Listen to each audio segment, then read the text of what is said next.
Good evening to one and all.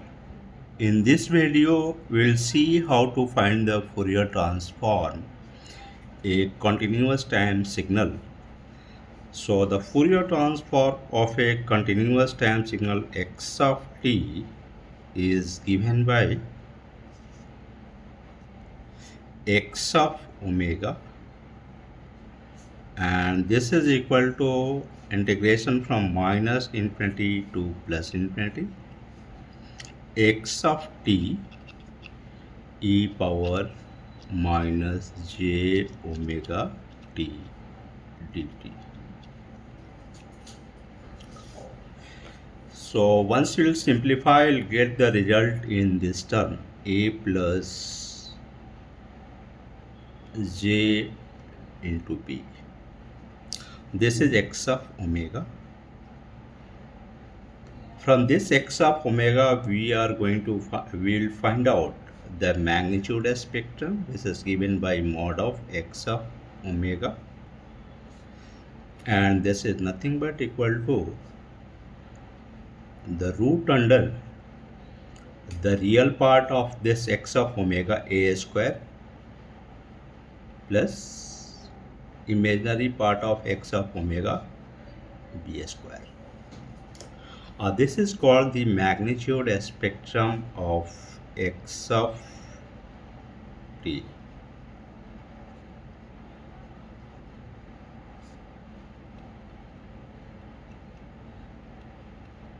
And the next one will find out the phase spectrum of x of omega, which is given by angle phi, and this is equal to tan inverse imaginary part upon real part.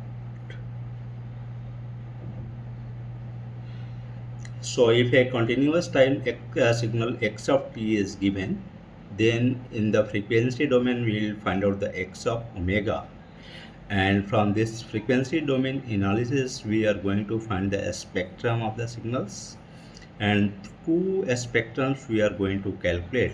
One is called the magnitude spectrum, which is given by mod of x of omega equal to root under the real part of x of omega plus imaginary part of x of omega.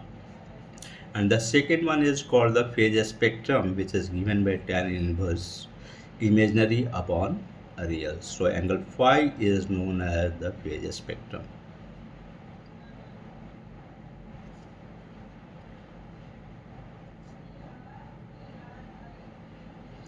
Now we'll take one example. Let a signal x of t is given by e power minus a t e of t. This signal is known as one-sided exponential decay pulse.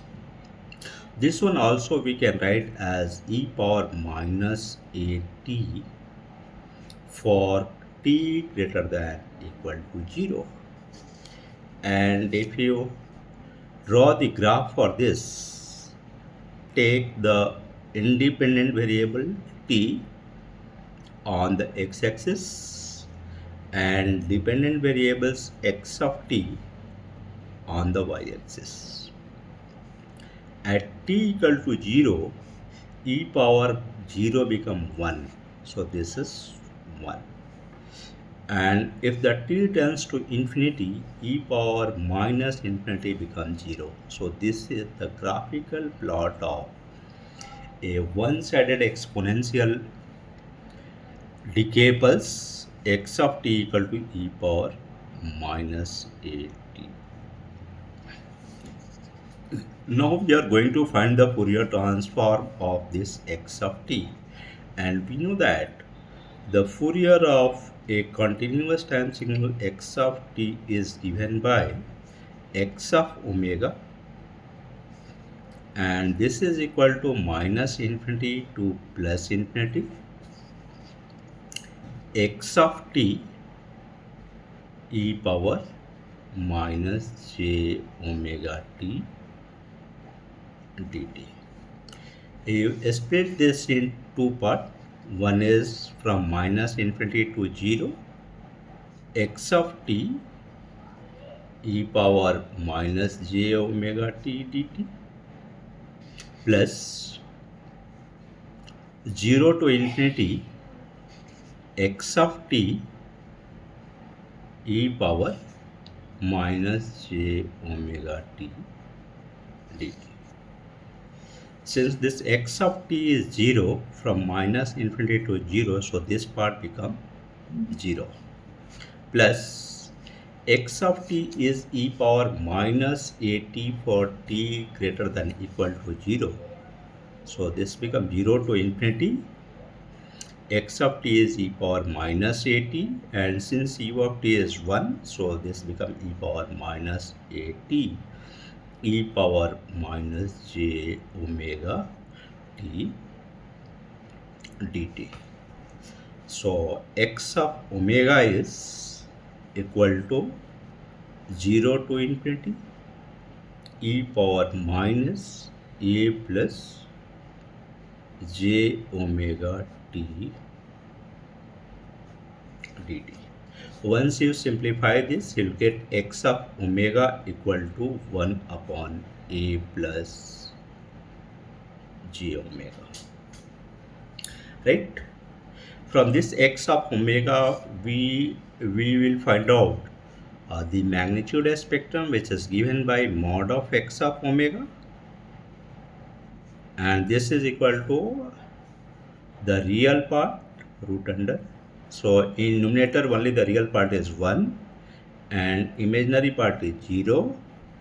In denominator the real part is a, so a square, and the imaginary part is omega, so omega square. So this becomes 1 upon root under a square plus omega square. Then the phase spectrum phi, angle phi is given by tan inverse. In numerator, imaginary part is 0, so 0 upon 1. In denominator, the imaginary part is omega, so tan inverse omega, and upon real is a, so tan inverse omega by a. This becomes minus tan inverse omega upon a.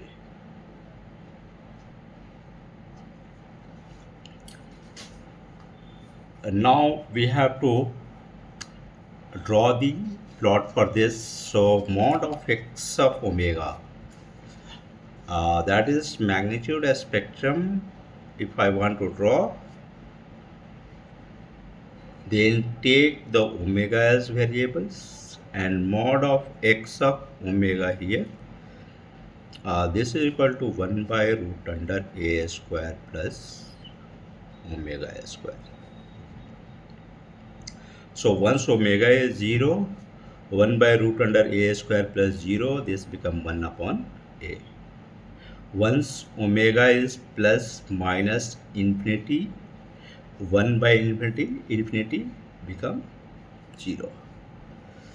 So this is the magnitude spectrum plot. Take omega on the x-axis, x of omega on the y-axis. At 0, this is 1 by a. At omega equal to infinity, this becomes 0. At omega equal to minus infinity, also 0. So you'll get this magnitude spectrum of x of t equal to e power minus at u of t. Second, we are finding the phase spectrum. So take omega as a independent variables, and the phase angle phi for this problem is given by minus of tan inverse omega by a. Right? Once omega is 0, tan inverse 0, 0. And once omega equal to minus infinity, minus of tan inverse minus infinity minus minus plus, this become plus pi by 2. And once omega is plus infinity, so minus of tan inverse infinity minus pi by 2. So if you draw the phase spectrum, you'll get the plot like this. This is omega, this is angle phi. At omega equal to 0, angle phi is 0. At omega is minus infinity, this is pi by 2 at this point.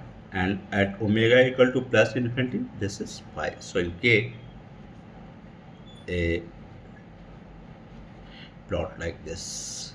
At this point, this is plus pi by 2, and at this point, this is minus pi by 2. So this is the magnitude spectrum of x of t equal to e power minus at u of t, and this is the phase spectrum of x of t equal to e power minus at u of t. Once omega move towards the infinity, this will go to minus pi by 2, and once omega will go move towards minus infinity, angle phi become pi by 2. Thank you.